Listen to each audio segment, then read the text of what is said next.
Let's start this morning with our classification of neurons. We have a structural classification.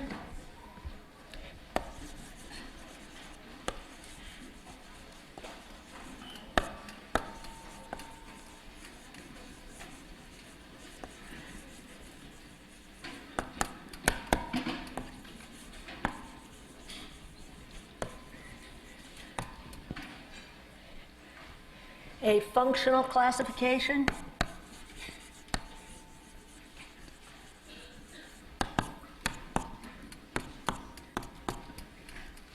And a chemical classification. You can use any of them when you're talking about neurons. So let's begin with our structural classification. We can have unipolar cells,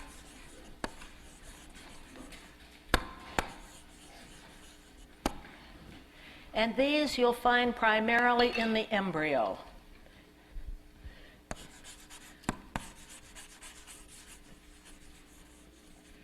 We'll have just a soma and a process.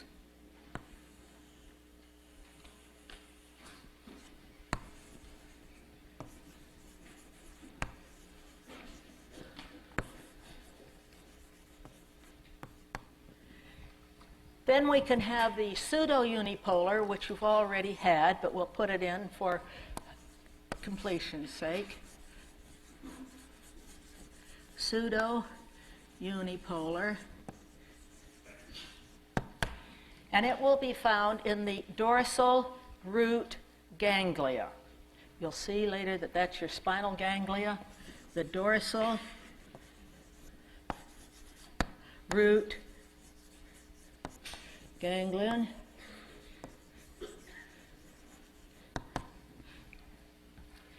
And that, as we showed previously, you'll have two processes, but one stem to the cell, to the soma.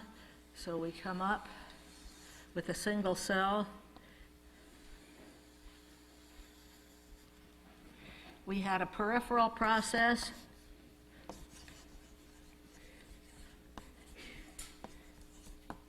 Why don't we just call it a dendrite? Because it's myelinated. So this is a rare exception. This peripheral process is myelinated, though it serves the function of a dendrite by bringing the information into the soma. And we call the process that's on its way to the CNS a central process.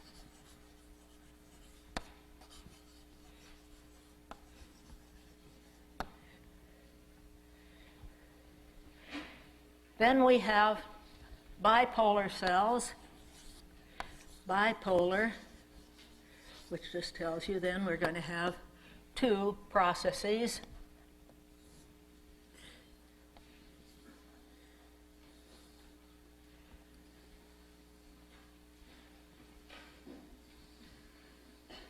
A single soma. So here we'll have a dendrite and an axon, taking the impulse away, taking the impulse in. Where do we find bipolar cells? We'll find them in the retina, in your eye. Eye receptor, your retina. We've already had one group of them. We had them in the olfactory epithelium. So a bipolar cell in the olfactory nerve.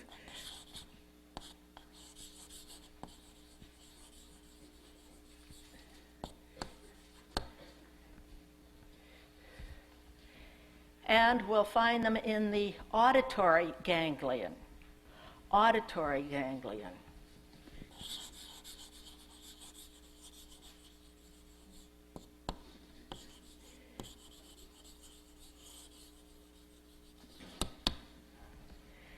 And then by far the most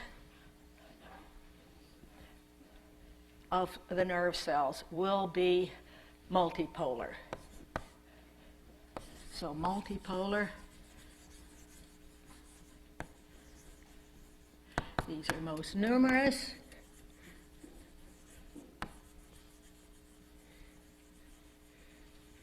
So you only have really two in the adult to worry about, bipolar, pseudo-unipolar, and then everything else is multipolar. Example, we'll give the anterior horn cell again. It's got its many poles. This is our anterior horn cell.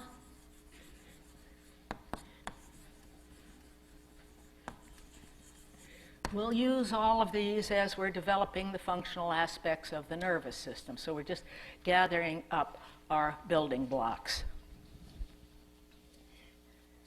Now then, we have our functional classification. Again, very simplistic, but basic to get us started.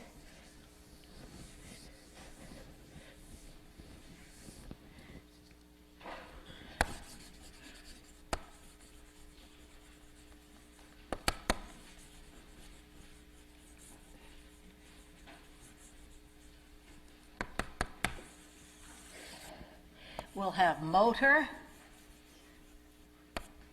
we'll have sensory, and what's the third? Interneuron, yes, the interneurons.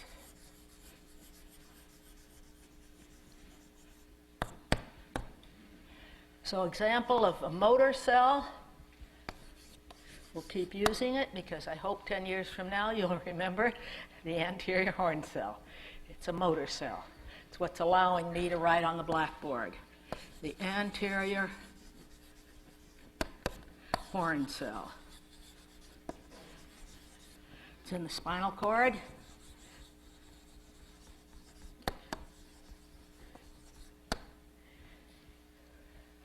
Sensory.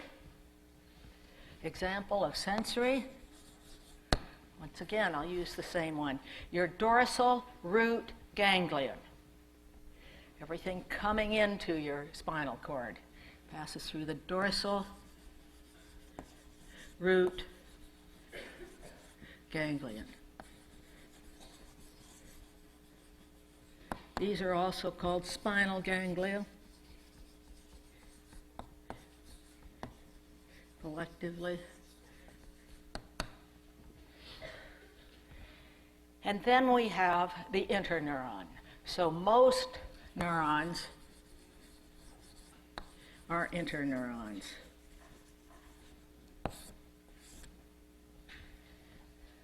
They will connect the motor and the sensory.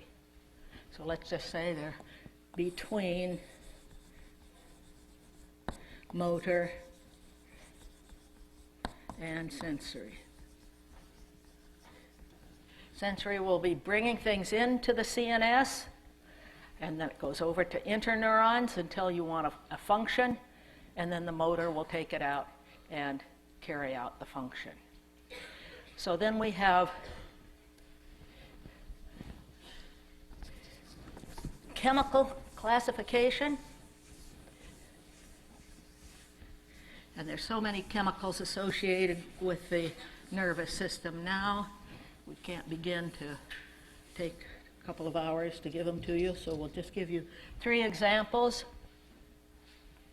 We have what are called cholinergic neurons. This will be chemical. Cholinergic neurons. So those who've had this before, what's the transmitter? Acetylcholine, right. Acetylcholine.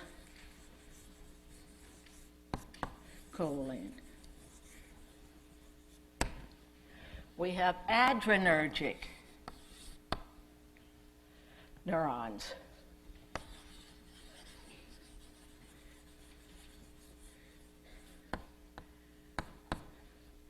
What's the transmitter? Adrenaline, yes.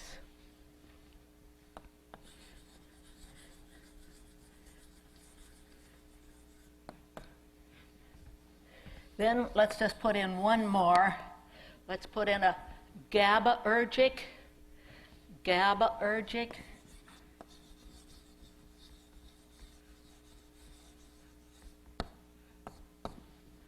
What's the neurotransmitter? GABA. What's it stand for? Gamma amino. What's the next word? Butyric. Last word, acid. So it gives you examples, as we said, there are many, many more of these now. So just a few more basic terms. We've been using them, but we haven't defined them. What we call groups of neurons.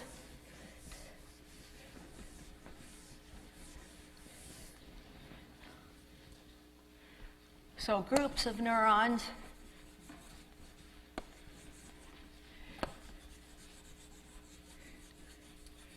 of like function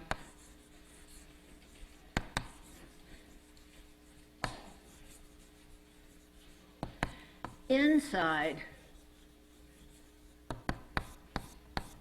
the CNS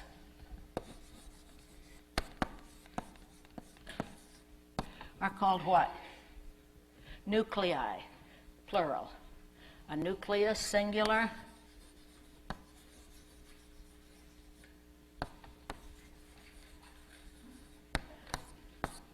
Or nuclei, plural. So example, since we've talked about it before, talked about the vagus nerve.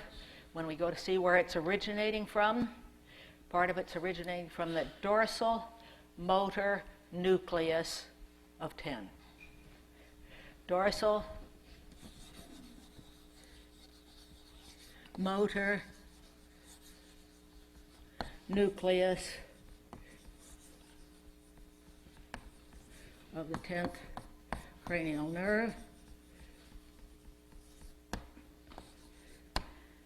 And what's the name of the 10th cranial nerve? The vagus, right. So we review and review, right? Constantly get it from different perspectives. Now, a group of nerve cell bodies outside the CNS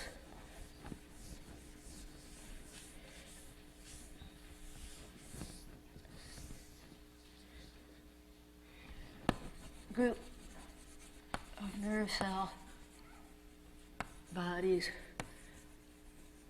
outside CNS. What do we call them? Ganglia. Ganglion, singular.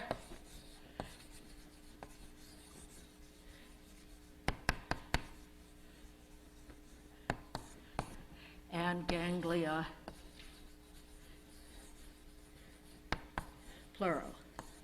So with this very simplistic introduction, we have some tools to begin to work with. Let's go now to the development of the nervous system. I give the development because it will give you the terminology, basically, for the whole nervous system at the beginning, so that we could use it for more advanced functions. So let's look at the development.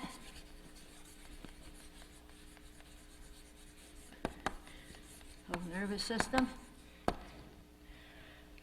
And we all started with a simple neural tube. With our nervous system, starts as a simple tube.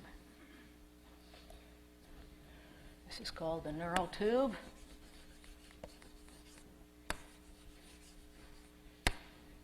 And it will have a central canal.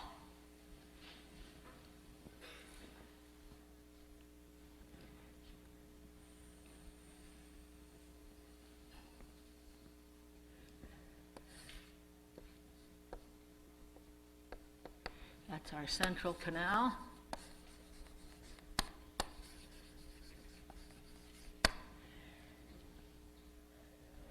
This is the head end, tail end. This end is going to form your brain. So what's the rest of all of this going to form? Spinal cord, sure. Your whole CNS.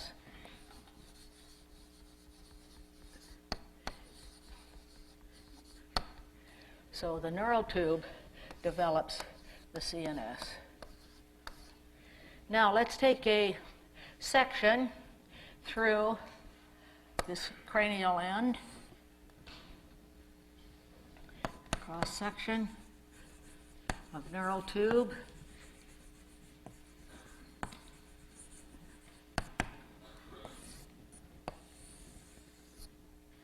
And our central canal is changing, not just a simple elongated tube, it's taking on some shape here. This now is our central canal.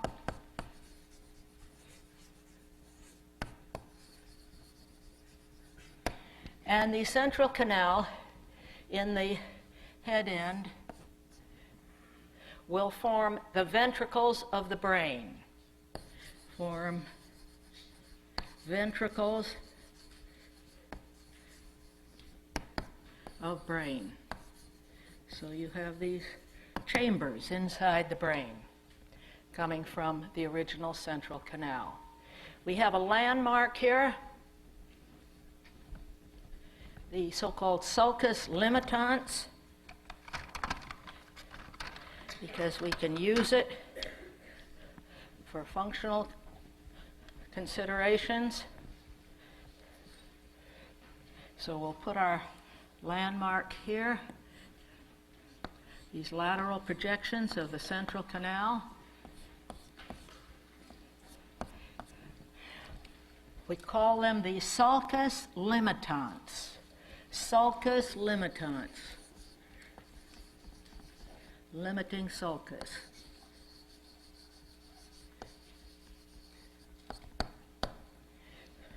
Then we can draw an arbitrary line across to the periphery of our tube, and everything dorsal to our line will go into what's called the alar plate. Alar plate. The alar plate is sensory.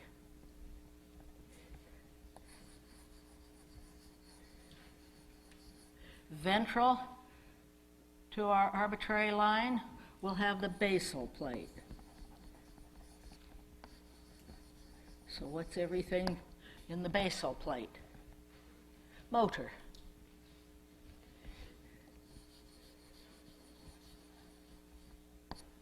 What do they call the gene that stimulates this arrangement? No? Sonic hedgehog.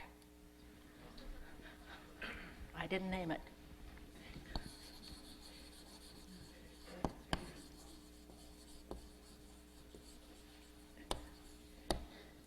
It's the gene that affects the protein that affects the alar and basal sensory and motor plates.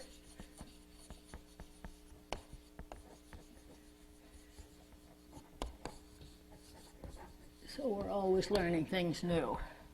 It's never always the same. So now with this we want to introduce a few more terms here. We need to have a roof plate.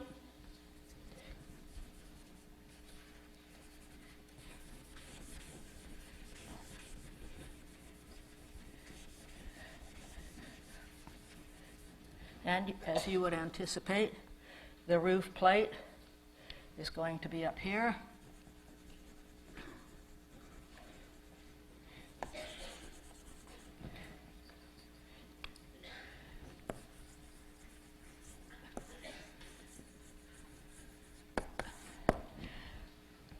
So this gives us just some basic divisions that we'll work with as we go along if we take a section through the area of the brain. This will be essentially the same in the spinal cord initially, and then the brain takes off and becomes so much more elaborate.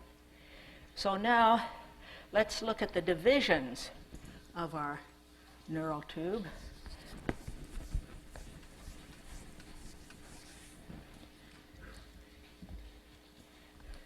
As I've said before, the liver only weighs 7 pounds. The liver weighs 3 pounds, and the brain weighs 3 pounds.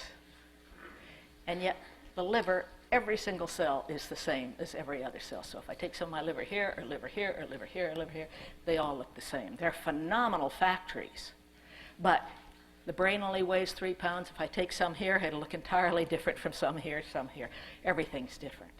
That's the beauty of it. That's the contrast. That's the challenge. So now let's look at our divisions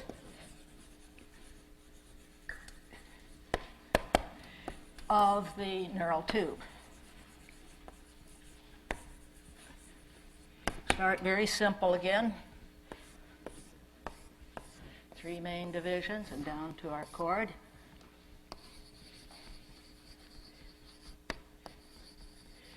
Use simple terms to start with. Forebrain,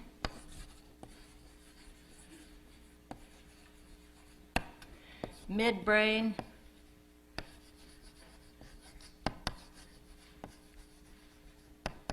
and hindbrain.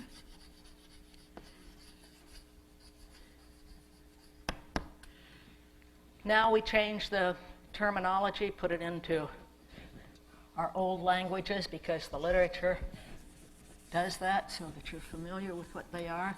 We had lots of fun in an office hour the other day, turning on things in the web and working it out and explaining all the terminology because students are beginning to get it. Now they can begin to talk about it. So what's our forebrain? It's the prosencephalon.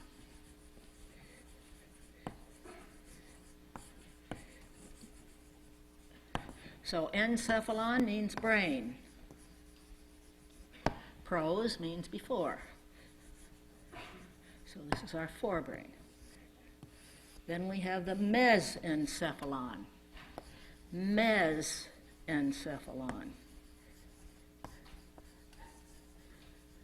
which is our midbrain.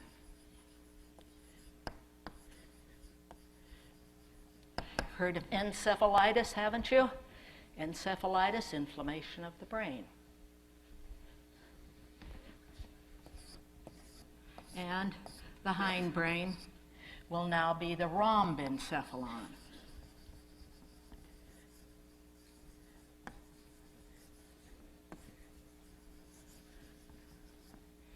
And the rhomb just deals with the shape, a rhombus. So it's a shape of a rhombus in Greek. We'll see when look at the ventricle how it changes. Now, then these continue to divide and give us more divisions. And then we'll look at the derivatives of each of these divisions.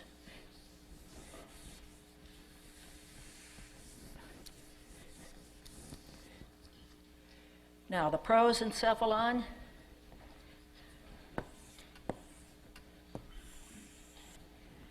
is going to change into the telencephalon and the diencephalon.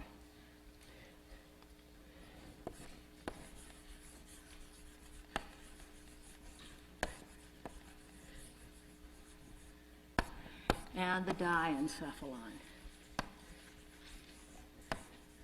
It's worth the investment of time to get familiar with these to begin with. Then you can handle things from now on anywhere in the brain. The mesencephalon stays the same.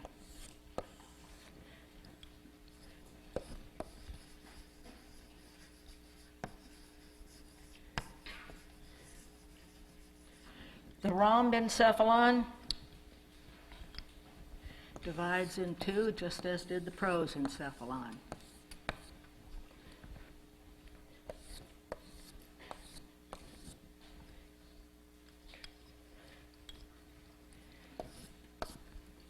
So we have the metencephalon, metencephalon,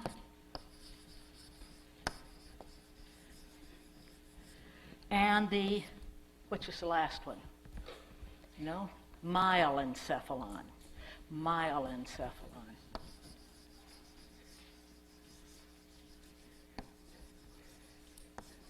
How do I remember their order? Alphabetically. S,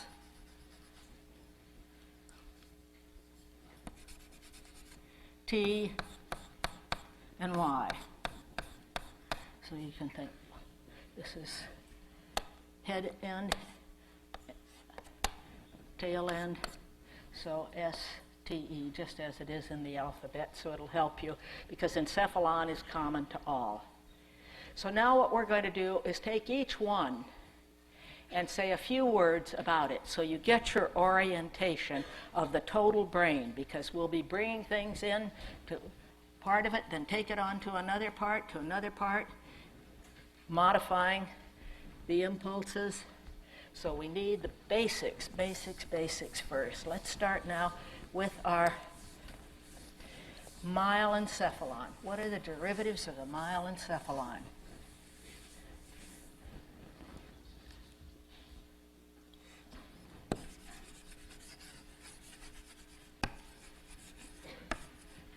Simple, because it's a very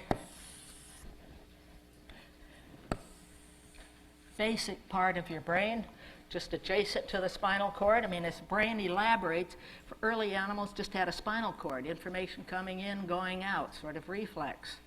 Then they add some more cells to modify that, so you put in a myelencephalon. Then we go on, and we're going to see the cerebral cortex is going to be way up here, the highest, to modify everything.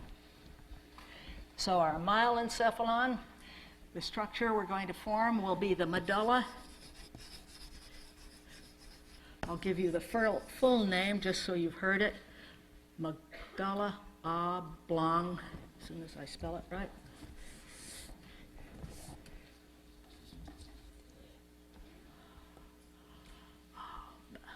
Oblongata. There we go.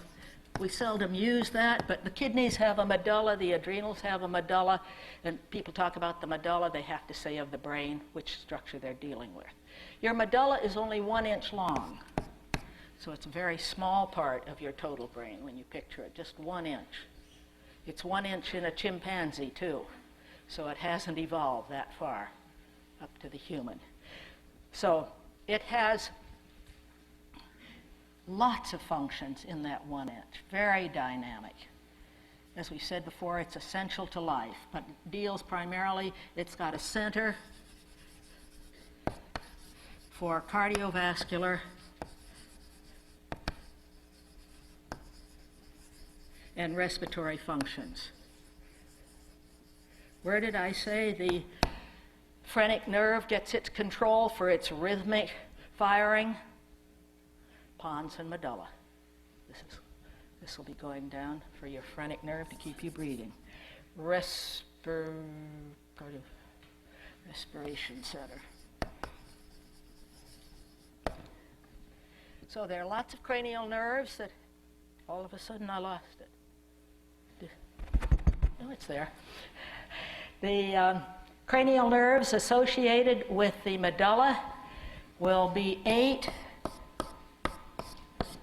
through 12. The name of the ventricle in the medulla will be the 4th ventricle.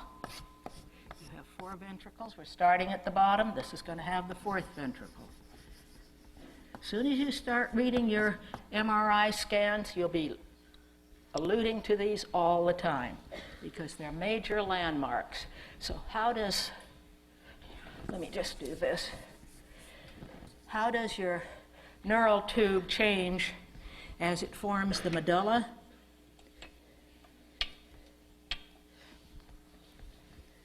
You could say, just put your 2 hands together. The palms represent the basal, right? And the fingers, the alar. Here's my sulcus limitans in between. When I come to the medulla, it opens out like this. So out here will be my alar, my basal will still be my pons. But what is important is what happened to that roof plate. We extended it tremendously. So if we do this,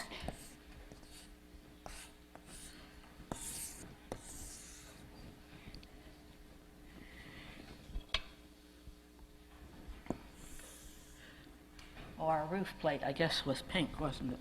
Sorry.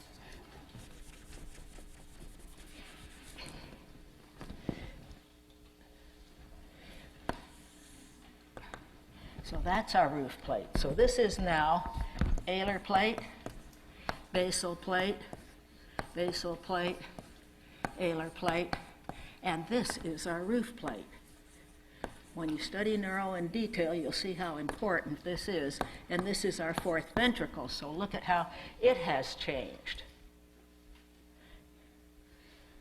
I've seen people fail a PhD exam for not being able to work out what nuclei are in various areas because they didn't have their fundamental development of this area of the brain. So this will give us then very fundamental picture of our medulla. Let's move on up to the metencephalon.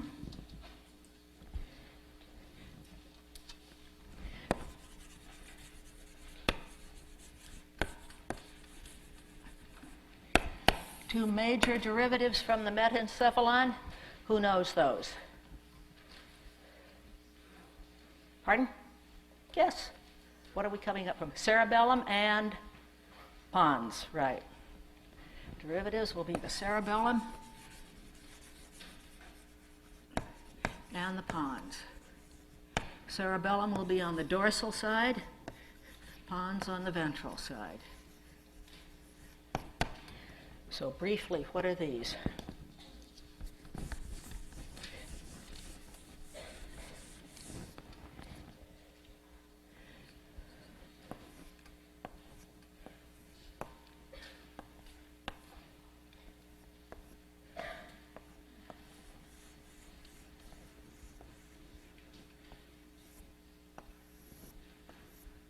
So here's our medulla down here,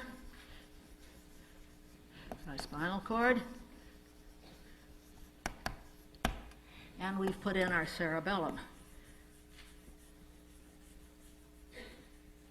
And on the ventral side, we'll have the pons. So now what in the world are those? The pons is a bridge. That's what pons means.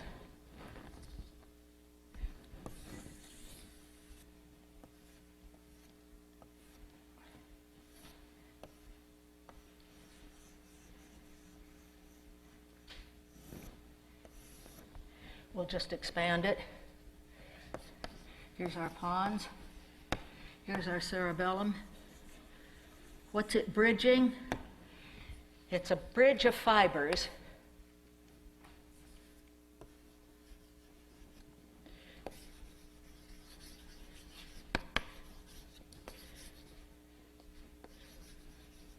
connecting the cerebral cortex, which is up here, the most highly developed part of your brain,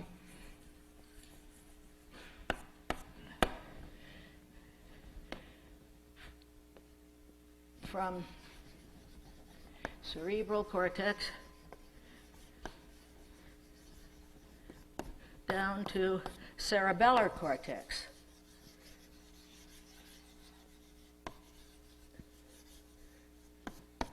So I'll have pyramidal cells way up here in my cerebral cortex that'll have axons that are going to go all the way down, down to my pons.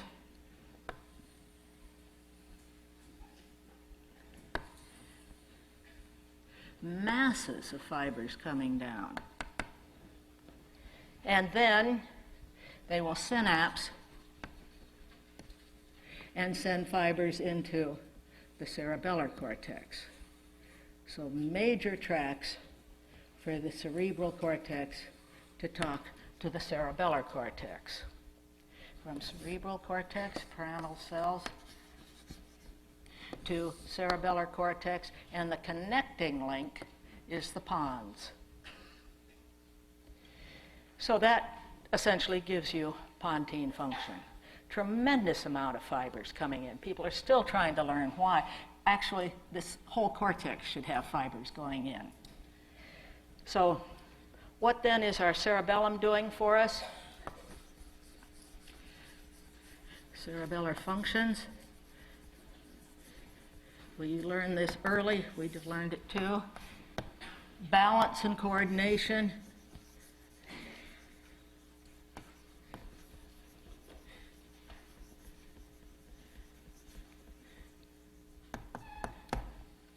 And now, as we're beginning to understand the connections with the cerebral cortex, it plays a role in learning.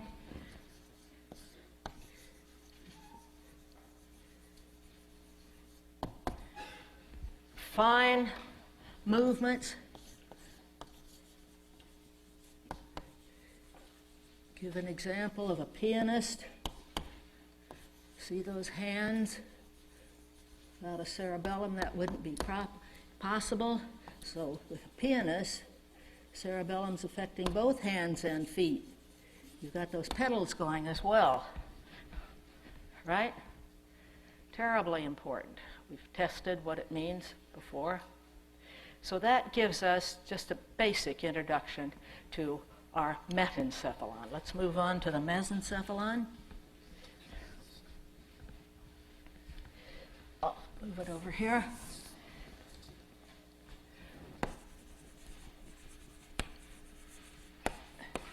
We need to take the mesencephalon. Maybe if I give it some dynamics for you, the bullet that shot President Kennedy was lodged in his mesencephalon. Well, they couldn't go in for it because you'll see how it's not on the surface. It wasn't any place they could go for. It was deep. So the mesencephalon, first let's look on a dorsal view.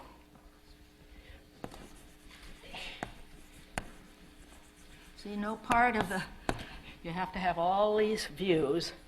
We'll look at, you'll see these four rounded structures. Looking down, I'll show pictures of these so you'll see them. Let's just get the basic arrangement now. I think I'll take this off.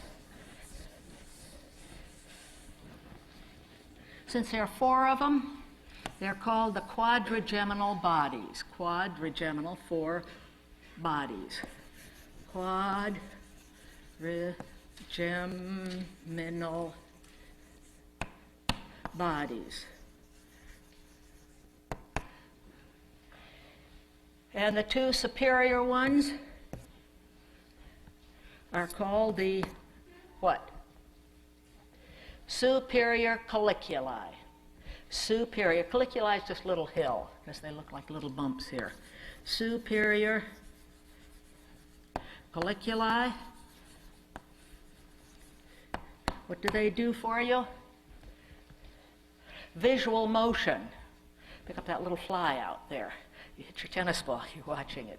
Visual motion.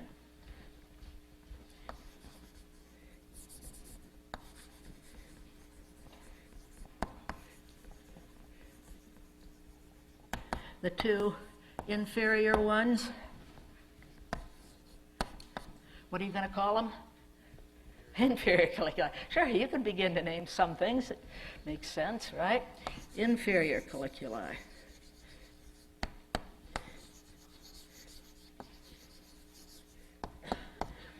They're part of your auditory pathway. You hear a loud bang and you jump. An auditory reflex response through your inferior colliculi.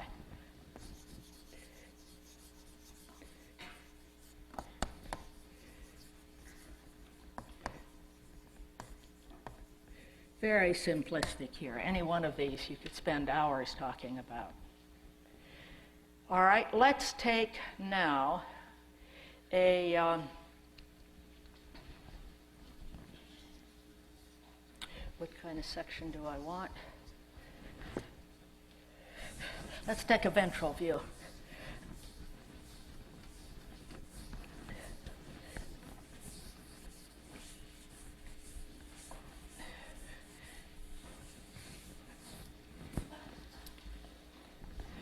Ventral view.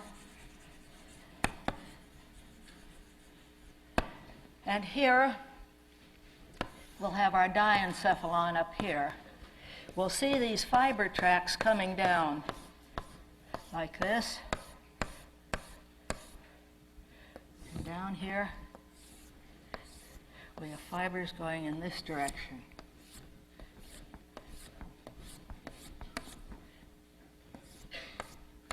And they're going out to a structure that looks like this. So we've just left our metencephalon, and we developed these two structures. So what are they? These two structures we just developed in our metencephalon. Pardon? Pons and cerebellum, sure. This is pons and cerebellum from a ventral view. Pons and cerebellum. Just letting you know where we are, because this was all metencephalon. Now, these fibers here are the ventral surface of our mesencephalon. So these are called cerebral peduncles. It'll come together. It just takes time. We're getting the parts. We'll show how they're connected.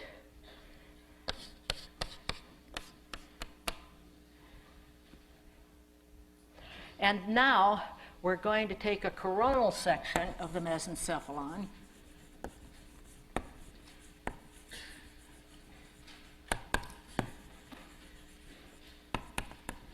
And we'll see the colliculi this way.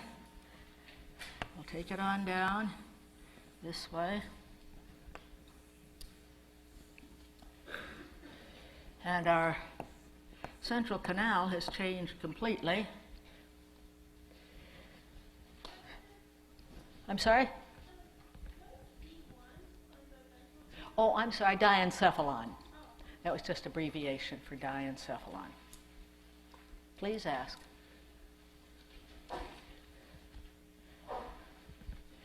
All right, now this is our central canal. What do we call the central canal in the mesencephalon? No, that will be between the diencephalon. This is between the fourth and the third. Pardon? Cerebral aqueduct. Good for you. This is the cerebral aqueduct.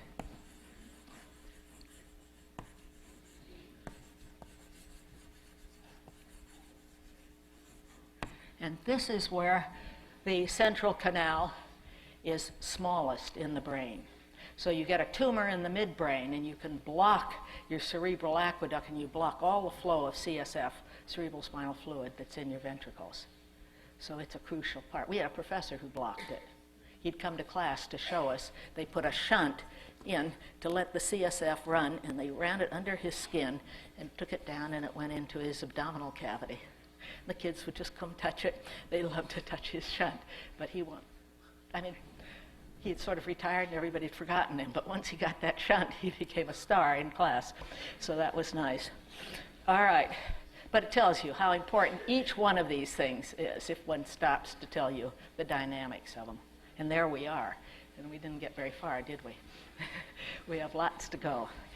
But I think what I will do while I have this, just to make these dynamic for you, here are your cerebral peduncles in this view. They're down here. This is coronal, this is ventral, right? This is ventral. This was a ventral view. But you took them across this way, so they look this way. What are these then? Generic term for them, because we don't know what level we are. Corpora quadrigemina, right? You're on the dorsal surface. So these are your corpora quadrigemina.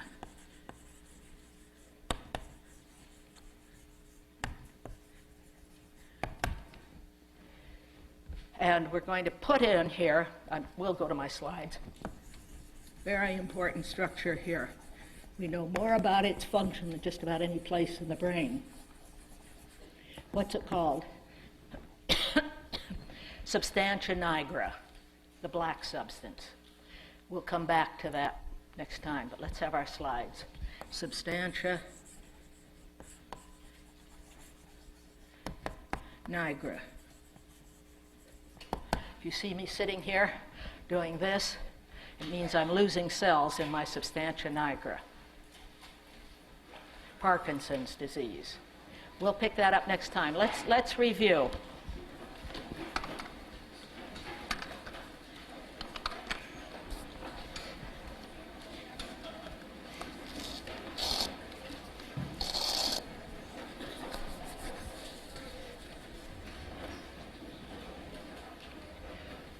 All right, here's our main character, all fully formed, just so you can see what we're developing. We take it through development so you get the stages. Here's our 1-inch medulla. There's our cerebellum. Our pons is going to be tucked in here. We haven't developed our cerebral hemispheres, but we'll come to them. Next one. This gives you a chance to introspect. How many times have you introspected into your own body? When you brush your teeth tonight, open your mouth, look back, you'll see your uvula, then you'll have your vertebral column, and then imagine you could go straight through, and you'd be at your spinal cord, but then start to climb. This is medulla, this is cerebellum, this is pons, this is fourth ventricle. Here are colliculi, superior, inferior. Here's our cerebral peduncle. We only got that far. We have all this yet to develop. Next one. This just shows our tube for our prosencephalon, mesencephalon, rhombencephalon. And we're going to see it change so that the prosencephalon is going to form our cerebral hemispheres. Here's our diencephalon here. The eyes will come out from there, the retina. Then this is our future aqueduct. It's big still. Here's our fourth ventricle. And we can see how it's beginning to curve and change in the next one. And this shows this is hindbrain, midbrain, forebrain. What happens if this does not close 1 month in the embryo? You don't form a brain. You have what's called anencephaly, without a brain. We've seen those when I take my small class over to UCSF to pathology, where the brain, this did not close, obviously. Yours closed at 1 month in utero. So we go over here. Here's our medulla. Here's our pons. The cerebellum's going to develop here. Here's midbrain. We got this far. Here's our medulla. Here's our pons. Here's our cerebellum. Here are the colliculi. And here are the cerebral peduncles. Next one.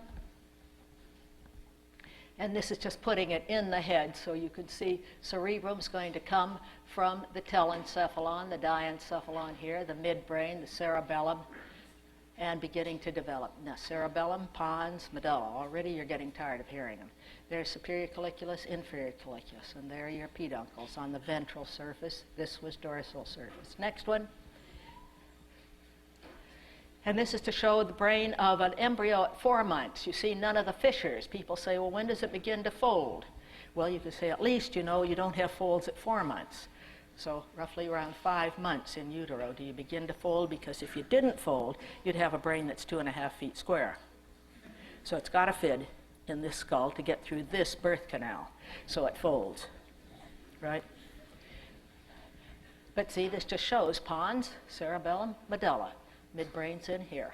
Next one. Now we're looking at a dorsal view. Here's why it's called a rhombencephalon. This looks like a rhomboid figure. This is the roof of the fourth ventricle. Medulla's down here. We've taken off the cerebellum. So we can look down and see superior colliculi, inferior colliculi. We're going to go up into thalamus, basal ganglia, and the hemispheres. In the next one. And this shows the pons from a ventral view. Here's the pons. You can see it's a real bridge going into the cerebellum, but it's connecting all the areas of the cerebral cortex, sending them all in, because we know now that the cerebellum deals with learning. We used to think it was all of these muscle things. It's very definitely involved in our learning. Here's your medulla. And if we went deep in here, we go on to our diencephalon next time. But this is mesencephalon. Next one. And this just shows the fibers coming from the cerebral cortex. They've got to all come in, funnel down. When they pass through here, this would be your cerebral peduncles coming in. These fiber tracts have to go clear down to my spinal cord so I can be playing with this pointer. In the next one. Next one, please. This one just shows the development of an area of the insulo. It's, by some people will be speaking in 131A.